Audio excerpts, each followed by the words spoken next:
Estos cristales están muy empañados, pero poco a poco se irán aclarando. Qué hermoso está el jardín y los árboles, la piscina con su agua azul y cristalina. Esto me transporta a mi país. Los colores, las aromas, todo es tan igual en tantas partes del mundo. Para la naturaleza no existe raza, color, idioma, religión, ni clases sociales. Para ella todo es uno. La diferencia la ponemos nosotros los seres humanos. Yo era feliz en mi país, con mi familia.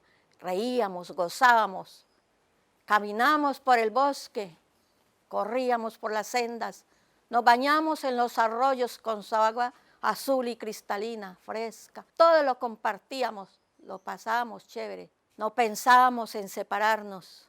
Ay, Dios, pero hoy la una tan lejos de la otra.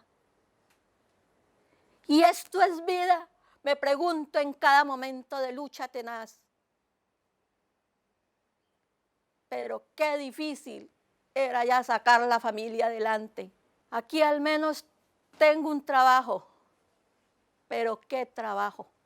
Encerrada, sin posibilidad de tener papeles. Me hace falta mi libertad. Extraño mi familia, me siento sola, triste, utilizada. Si no fuera porque tengo que enviar dinero a mi familia, pero ¿qué hago soñando? Tengo que barrer, fregar, cocinar, lavar. Yo creo que esto ya está bien. Vendrá la yaya y pasará el dedo, o encuentra polvo donde no hay. Ay, los niños, pronto llegarán los niños.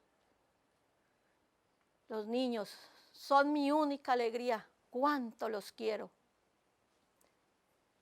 Y mis niñas, yo no estoy allí para recibirlas a la vuelta del colegio. Se están haciendo mayores y sin mí.